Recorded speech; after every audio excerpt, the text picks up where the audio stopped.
ओम नमो भगवते वासुदेवाय नमः। नमस्कार बंधुगण आपण मानक आम यूट्यूब चैनल को स्वागत। बंधुगण आजिर भिडियो आम आपण आजिर संपूर्ण राशिफल नहीं करी आसीछु। आजिर दिन आपणकर किपरि कटिबो, केउ प्रकार आजिर दिन को प्लानिंग करिवे, आज दिन रे आपणकर लव लाइफ किपरि रहिबो, आपणकर बिजनेस किपरि रहिबो, व्यापार किपरि रहिबो, ग्रह नक्षत्र हिसाब रे आजिर दिन को आपण किपरि भाबरे कटेइबे, केउ जिनिस रे आपणको फायदा मिलिबो, केउ जिनिस रे सावधान रहिबे, ता सहित ग्रह नक्षत्र हिसाब रे ए दिन रे आपणकर लव लाइफ किपरि रहिबो, क्यारियर किपरि रहिबो, बिजनेस आउ व्यापार किपरि रहिबो, आउ स्वास्थ्यर महत्वपूर्ण आउ सठिक इनफॉरमेशन ए भिडियो रे म आपण मानकु देबी। तेणु ए भिडियो को आदौ भी स्किप करंतु नहीं। आजिर दिन आपणकर किपरि कटिबो संपूर्ण सठिक राशिफल आपण मानकु जणाइबी। तो भिडियो आपण समस्तଙ୍କ ପାଇଁ महत्वपूर्ण अटे, तेणु शेष पर्यंत भिडियो को निहाती भाव में देखंतु। भिडियो आरंभ करने पूर्व आपण मानकु रिक्वेस्ट, भिडियो को जदि भी देखुचंती कमेंट बॉक्स रे जय श्री गणेश जय माँ लक्ष्मी अवश्य लिखंतु, जहाद्वारा भगवान श्री गणेश माता लक्ष्मी आशीर्वाद आपको मिलिबो। आसंतु जानिबा किपरि रहिबो आपणको राशि पई आजिर दिन। जदि आमे कहिबा ए दिनर स्थिति विषय रे, तो सबुठार प्रथम आमे कहिबा फ्रेंड्स, ए समय रे आपण कठिन परिश्रम द्वारा जदि कहिबा सब किछि को हासिल करि परिबे, जहार आपणको इच्छा थिला, ता सहित बड़ लोकंकर ए समय रे आशीर्वाद आपणकर संपूर्ण जीवन को बदलाई मध्य देबो।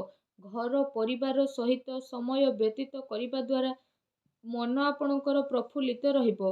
समयर गति आपणको पक्षरे मध्य जीवो।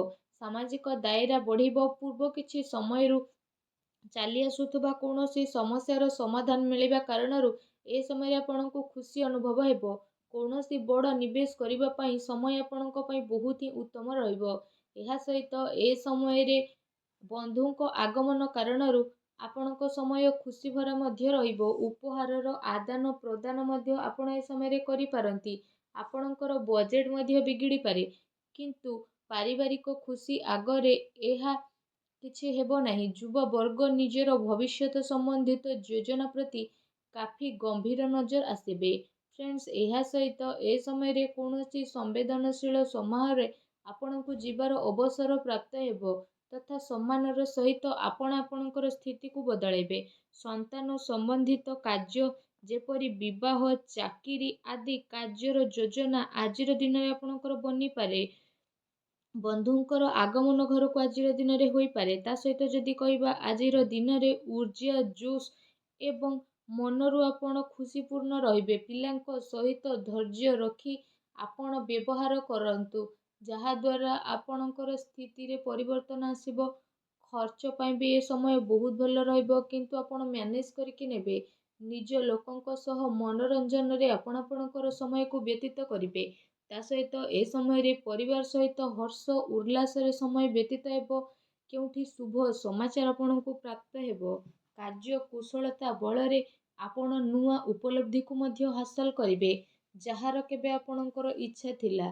फ्रेंड्स, एहा सहित ध्यान रखंतु कि ए सबु कार्यकलाप भितरे आपणकर किछि महत्वपूर्ण कार्य मध्य बदली पारे, जो कारण पई आपणको भारी नुकसान रो सामना करबा को मध्य पड़ी पारे। सबु गतिविधि रे ध्यान केंद्रित करिकि रखिबा आपणको पई अति आवश्यकता रहिछि। आर्थिक पक्ष आपणकर सुदृढ़ हेबो।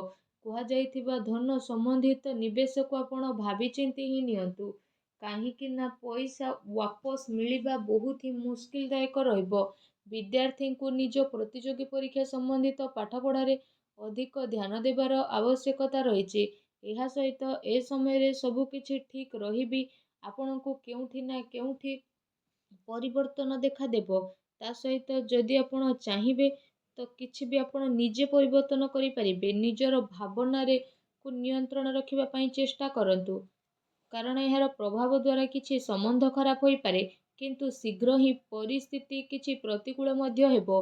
अजथा खर्चरु बंचंतु, तथा घरेलू खर्चर संतुलित बजेट बनी रखिबा आपणको पई अति आवश्यक रहिछि। कोर्ट के संबंधित मामला रे किछि असुविधा मध्य आसी पारे। संपर्कीयଙ୍କ सह व्यवहार करिबा समय रे आपण सावधानता अवलंबन करंतु। आपणको मुहरु किछि एपरि कथा बाहरी पारे, जो कारण पई आपणको संबंध खराब हेबार आशंका रहिछि। ସେଥିପାଇଁ ଆପଣଙ୍କୁ ଆପଣଙ୍କର ରାଗ ଉପରେ ନିହାତି ଭାବରେ ନିୟନ୍ତ୍ରଣ ରଖିବାର ଅଛି। କାହା ଉପରେ ଅତ୍ୟଧିକ ଭରସା ବା ବିଶ୍ୱାସ କରିବା ଆପଣଙ୍କ ପାଇଁ ନୁକସାନ ହୋଇପାରେ। ଠିକ୍ ହେବ କି ଆପଣ ଆପଣଙ୍କର ନିର୍ଣ୍ଣୟ ହିଁ ସର୍ବୋଚ୍ଚ ରଖନ୍ତୁ। ଘରର ବରିଷ୍ଠ ସଦସ୍ୟଙ୍କର ସ୍ୱାସ୍ଥ୍ୟର ମଧ୍ୟ ଧ୍ୟାନ ରଖିବାର ଅତି ଆବଶ୍ୟକତା ରହିଛି। ଯଦି କଥା ଆପଣଙ୍କର ଲଭ୍ ଲାଇଫ୍ ବିଷୟରେ ହେବ ତ ଏ ସମୟରେ ପାରିବାରିକ ବାତାବରଣରେ ଆପୋଷିକ ତାଳମେଳ ଓ ସାମଞ୍ଜସ୍ୟ ବନିକି ରହିବ। ପ୍ରେମ ସମ୍ବନ୍ଧରେ ଜଣେ ଆଉ ଜଣଙ୍କର ଭାବନାକୁ ବୁଝିବାର ଅତି ଆବଶ୍ୟକତା ରହିଛି।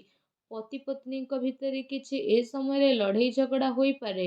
ପ୍ରସଙ୍ଗ ବଦନାମୀ ଆପଣଙ୍କ ଅପଦସ୍ଥର କାରଣ ବନିପାରେ, ତେଣୁ ଟିକେ ସାବଧାନ ରୁହନ୍ତୁ। ଏହା ସହିତ କାମ କାର୍ଯ୍ୟରେ ଚାଲୁଥିବା ଶିଥିଳତାର ପ୍ରଭାବ ପାରିବାରିକ ଜୀବନରେ ଆପଣ ପଡ଼ିବାକୁ ଦିଅନ୍ତୁ ନାହିଁ। ଜୀବନସାଥୀ ତଥା ପିଲାଙ୍କର ପୂର୍ଣ୍ଣ ସହଯୋଗ ଆପଣଙ୍କୁ ପ୍ରାପ୍ତ ହେବ। ଏହା ସହିତ ଆଜିର ଦିନରେ ପାରିବାରିକ ସୁଖ ଶାନ୍ତି ବନିବ। ସନ୍ତାନଙ୍କର ଶିକ୍ଷା ଆଉ କ୍ୟାରିୟର ସମ୍ବନ୍ଧିତ ଗତିବିଧିରେ ଆପଣ ସହଯୋଗ ମଧ୍ୟ ଦେଇପାରିବେ। ଘର ପରିବାରରେ ଆପୋଷିକ ସୌହାର୍ଦ୍ଦ୍ୟ ତଥା ପ୍ରେମ ଆପଣଙ୍କର ବନିକି ରହିବ। ବିପରୀତ ପରିସ୍ଥିତି କାରଣରୁ ପ୍ରେମ ସମ୍ବନ୍ଧରେ ସ୍ଥିତି ଆପଣଙ୍କର ବଦଳିବ। ତା ସହିତ ପ୍ରେମ ଜୀବନ ଦୃଷ୍ଟିକୋଣରୁ ଯଦି କହିବା, ଏ ସମୟ ଆପଣଙ୍କ ପାଇଁ ବହୁତ ହି ମିଲାଜୁଲା ସାବ୍ୟସ୍ତ ହେବ। ଫ୍ରେଣ୍ଡସ୍, ଯଦି କଥା ଆପଣଙ୍କର ବ୍ୟବସାୟ ଆଉ କ୍ୟାରିୟର ବିଷୟରେ ରହିବ ତ ଏ ସମୟରେ ଚାକିରି, ଶିକ୍ଷା ଆଉ କାରବାରରେ ଯଦି କହିବା ଅଧିକ ପରିଶ୍ରମର ଅତି ଆବଶ୍ୟକତା ରହିଛି। କାର୍ଯ୍ୟ ବିସ୍ତାର ସମ୍ବନ୍ଧିତ କୌଣସି ଯୋଜନାକୁ କାର୍ଯ୍ୟ ରୂପରେ ପରିଣତ କରିବା ପୂର୍ବରୁ ଭଲ ଭାବରେ ବିଚାର ବିମର୍ଶ ଆପଣ ନିହାତି କରନ୍ତୁ। ଚାକିରି ପେଶା ବ୍ୟକ୍ତି ମଧ୍ୟ କୌଣସି ଅପରିଚିତ ବ୍ୟକ୍ତିଙ୍କ ସହ ବ୍ୟବହାର କରିବା ସମୟରେ ସାବଧାନତା ଅବଲମ୍ବନ କରନ୍ତୁ। କାମ କାର୍ଯ୍ୟକୁ ଆପଣ ପୁରା ଗମ୍ଭୀରତାର ସହ ନେଇକି ଯିବେ। ଏ ସମୟରେ ଆପଣ ଏହା ଧ୍ୟାନ ରଖିବାର ଆବଶ୍ୟକତା ରହିଛି କି କେଉଁଠି ଆପଣଙ୍କର ସିକ୍ରେଟ୍ ଲିକ୍ ନ ହେଇଯାଉ। ପାର୍ଟନରସିପ୍ ସମ୍ବନ୍ଧିତ ବ୍ୟାପାରିକ ଗତିବିଧିରେ ଆପଣ ନଜର ରଖନ୍ତୁ। କୌଣସି ପ୍ରକାରର ଧୋକା ଆପଣଙ୍କୁ ହୋଇପାରେ।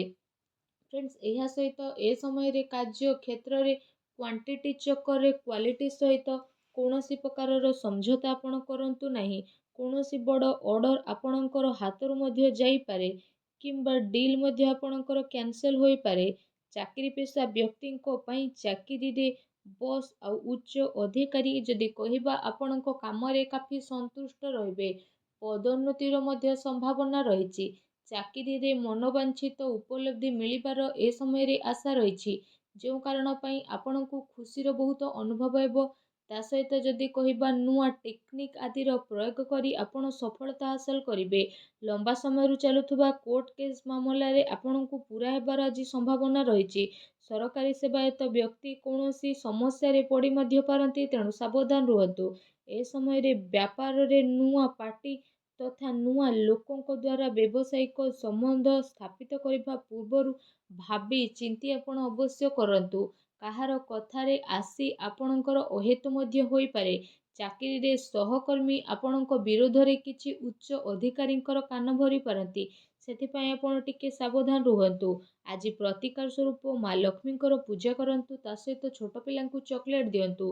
ଦେଖିବେ ଆଜିର ଦିନ ଆପଣଙ୍କର ବହୁତ ହିଁ ଶୁଭ ଓ ମଙ୍ଗଳଦାୟକ ସାବ୍ୟସ୍ତ ହେବ। ଧନ୍ୟବାଦ।